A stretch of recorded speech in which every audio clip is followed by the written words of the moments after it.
J'ai 103 ans et je suis sur le point de vous dire quelque chose que personne, ni vos parents, ni votre thérapeute, ni vos livres de développement personnel ne vous dira jamais. Et la raison pour laquelle ils ne le diront pas, c'est que c'est trop douloureux, trop brutal, trop réel. J'ai vécu plus d'1 siècle. J'ai enterré 3 maris, 2 enfants, la plupart de mes amis, et chaque personne que je connaissais avant mes 40 ans. J'ai vu le monde se transformer 4 fois. Et pendant tout ce temps, j'ai appris une vérité qui me hante chaque jour. Nous vivons tous comme si nous avions l'éternité, alors que nous n'avons presque rien du tout. Mais laissez-moi vous dire quand j'ai réellement appris cela. Pas à 90 ans, pas à 80, mais à 33 ans. Et il m'a fallu 70 ans pour comprendre pleinement ce que ce moment essayait de m'enseigner. C'était en 1955, le 14 octobre. Je m'en souviens parce que c'était un vendredi, et j'avais prévu d'aller danser ce week-end-là avec mon mari, Robert. Nous étions mariés depuis 8 ans. Nous avions 2 petits garçons, James et William. Robert travaillait à l'acierie. Un homme bien, stable, du genre à m'embrasser le front chaque matin avant de partir au travail en disant « À ce soir, Dorothy ». Sauf que ce vendredi-là, il n'est pas rentré à la maison. Il y a eu un accident à l'usine. Ils ont dit que ça avait été rapide. Ils ont dit qu'ils n'avaient pas souffert. Mais ils disent toujours ça, n'est-ce pas? Ce qu'ils ne disent pas, ce que personne ne vous dit, c'est que lorsqu'une personne meurt soudainement, elle emporte avec elle toutes vos paroles non dites. Chaque « je t'aime » que vous n'avez pas prononcé. Chaque dispute pour laquelle vous ne vous êtes pas excusé. Chaque moment où vous étiez trop occupé, trop fatigué ou trop en colère pour simplement être présent. Cette nuit-là, assise à la table de notre cuisine, je me suis fait une promesse. Je me suis promis de ne plus jamais gaspiller un seul jour. Je me suis promis de vivre intentionnellement, d'aimer ouvertement et de ne plus jamais remettre la joie à plus tard. Et vous savez quoi? J'ai brisé cette promesse presque immédiatement. Oh, je pensais vivre mieux. Je serrais davantage mes garçons dans mes bras. Je disais « je t'aime » plus souvent. Mais la vie arrive, n'est-ce que pas? Je me suis remariée, je me suis occupée du travail, les garçons ont grandi. Je me disais que tout allait bien, que j'avais retenu la leçon. Mais ce n'était pas le cas. Pas vraiment. Parce que voici ce que je n'avais pas compris à 33 ans. Ce qu'il m'a fallu encore 70 ans pour saisir pleinement. Il ne suffit pas de survivre à une tragédie et de se dire qu'on a changé. La véritable leçon, ce n'est pas que la vie est courte. Chaque carte de vœux vous le rappelle.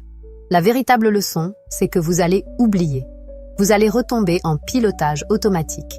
Vous allez recommencer à croire que vous avez du temps. Et cet oubli, cette lente dérive vers la complaisance, voilà la véritable tragédie. Je me suis remariée en 1958. Charles, un homme doux. Nous avons passé 42 ans ensemble avant que son cœur ne lâche.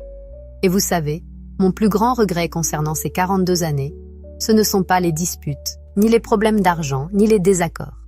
Mon plus grand regret, ce sont tous ces mardis ordinaires, passés à faire la lessive, au lieu de m'asseoir avec lui. Tous ces moments où je disais « pas maintenant, je suis occupée ». Oh c'est bon, quand il voulait aller se promener. Tous ces instants que je traitais comme s'ils étaient une garantie. Parce que voici ce que personne ne vous dit quand vous atteignez mon âge. Vous ne perdez pas seulement les personnes que vous aimez. Vous les perdez encore et encore dans votre mémoire. Chaque fois que vous pensez à elles, vous vous souvenez d'un autre moment que vous avez gaspillé. Une autre conversation que vous étiez trop distrait pour écouter pleinement. Une autre étreinte que vous avez écourtée parce que vous aviez ailleurs où aller. Mon fils William est mort en 1987. 45 ans, cancer. J'en avais 65. Je me souviens être assise à son chevet d'hôpital en lui tenant la main et il m'a dit « Maman, je suis désolée de ne pas avoir appelé plus souvent. » Et j'ai voulu crier. J'ai voulu le secouer et lui dire « Pourquoi nous excusons-nous maintenant? Pourquoi ne nous appelions-nous pas chaque jour quand nous le pouvions ?» Mais je ne l'ai pas dit. Je lui ai simplement tenu la main et j'ai menti. J'ai dit que nous avions eu assez de temps. Nous n'en avons pas eu. Mon troisième mari, Frank, est mort il y a 2 ans, à 98 ans. Nous avons passé 21 ans ensemble.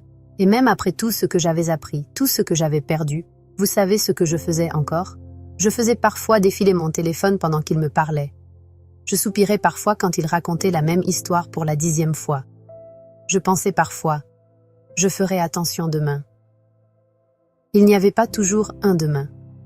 Vous êtes jeune. Vous êtes là à penser. C'est déprimant.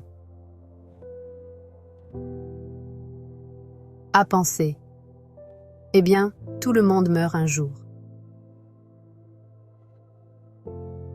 Mais vous manquez l'essentiel. L'essentiel n'est pas que tout le monde meure. L'essentiel, c'est que vous agissez comme si vous étiez l'exception, comme si votre vie serait différente, comme si vous auriez plus tard le temps de vivre comme vous voulez vraiment vivre.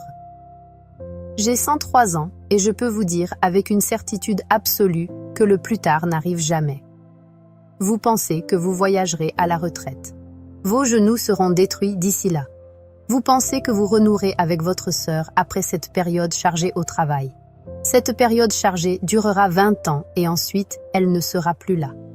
Vous pensez que vous commencerez à écrire ce livre, apprendre cette langue, faire ce voyage, avoir cette conversation quand vous aurez plus de temps, plus d'argent, peu importe. Vous ne le ferez pas. Parce que voici la blague cruelle. Vous avez du temps, maintenant. Vous ne l'évaluez simplement pas correctement. Vous l'échangez contre des choses qui n'ont pas d'importance. Vous le dépensez pour des personnes qui vous épuisent. Vous le gaspillez à vous inquiéter de choses qui ne compteront plus dans 5 ans. Et puis un jour, si vous avez la chance de vivre aussi longtemps que moi, vous regarderez en arrière et vous réaliserez que vous aviez tout le temps dont vous aviez besoin. Vous ne l'avez simplement pas utilisé. Je ne vous dis pas de quitter votre travail et de partir à la recherche de vous-même. Je ne dis pas d'ignorer vos responsabilités. Je dis quelque chose de bien plus difficile. Je dis, faites attention, maintenant, aujourd'hui, à ce que vous faites réellement de votre unique, brève, irremplaçable vie. Votre grand-mère est-elle encore en vie? Appelez-la aujourd'hui. Pas demain, aujourd'hui. Parce que je suis une grand-mère et je peux vous dire exactement ce qu'elle fait en ce moment. Elle est assise quelque part, peut-être en regardant de vieilles photos, peut-être simplement en fixant une fenêtre, et elle pense à toutes les personnes qui n'appellent plus, à tous les petits-enfants trop occupés. Et elle se dit que ce n'est pas grave, que chacun a sa propre vie, qu'elle comprend. Mais son cœur se brise un peu plus chaque jour. Vos parents, si vous avez la chance de les avoir encore, ne seront pas là pour toujours. Et quand ils seront partis, vous ne vous soucierez plus de cette dispute d'il y a 5 ans. Vous ne vous soucierez plus qu'ils aient été difficiles parfois ou qu'ils ne vous aient pas compris.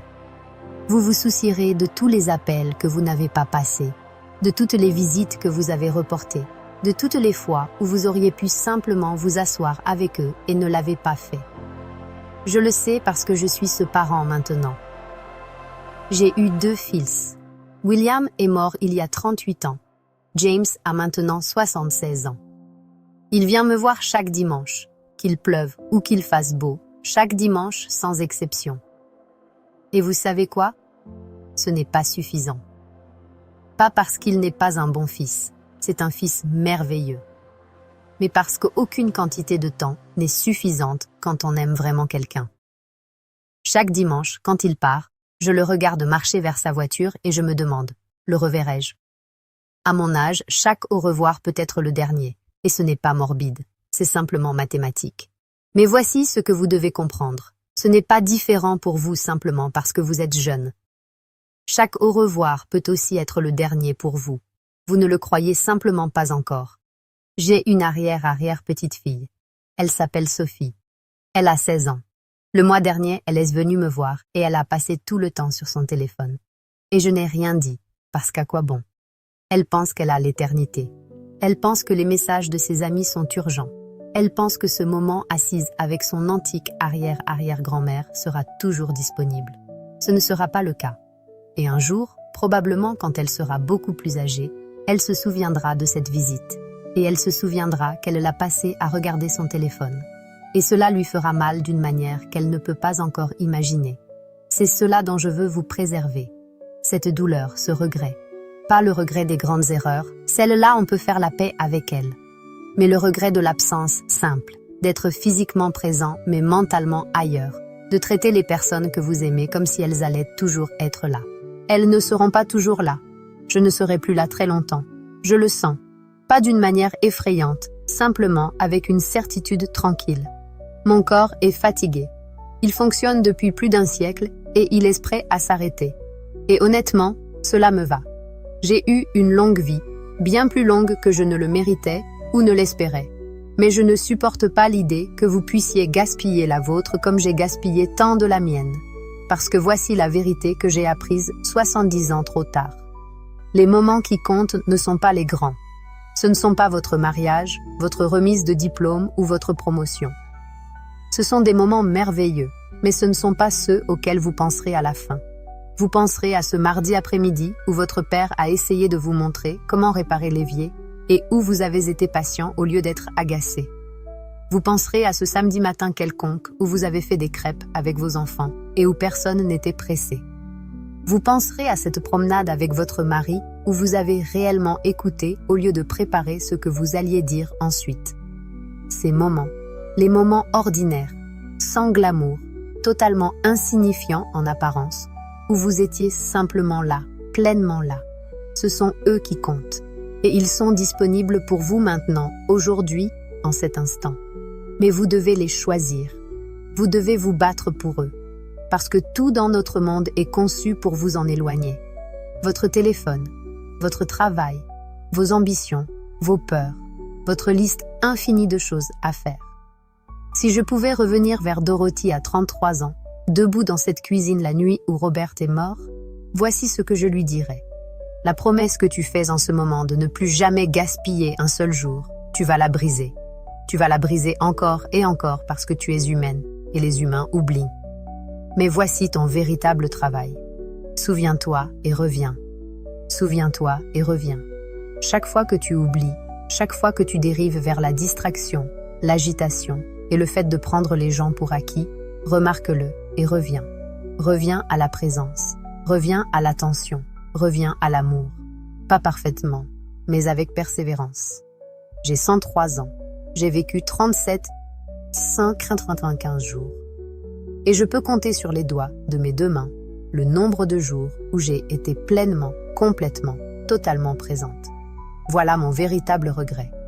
Pas de ne pas avoir accompli plus, voyagé plus ou gagné plus d'argent, mais d'avoir traversé la majeure partie de ma propre vie en somnambule. Ne faites pas ce que j'ai fait. N'attendez pas 70 ans pour apprendre cela. N'attendez pas que tous ceux que vous aimez soient partis pour réaliser que vous auriez dû les aimer davantage quand ils étaient là. Arrêtez de lire ceci et appelez quelqu'un que vous aimez. Arrêtez de lire ceci et allez vous asseoir en silence avec quelqu'un. Arrêtez de lire ceci et regardez, vraiment regardez les personnes dans votre vie pendant qu'elles sont encore là pour être regardées. Parce que je vous le promets, avec tout ce qu'il me reste, plus tard n'arrive jamais.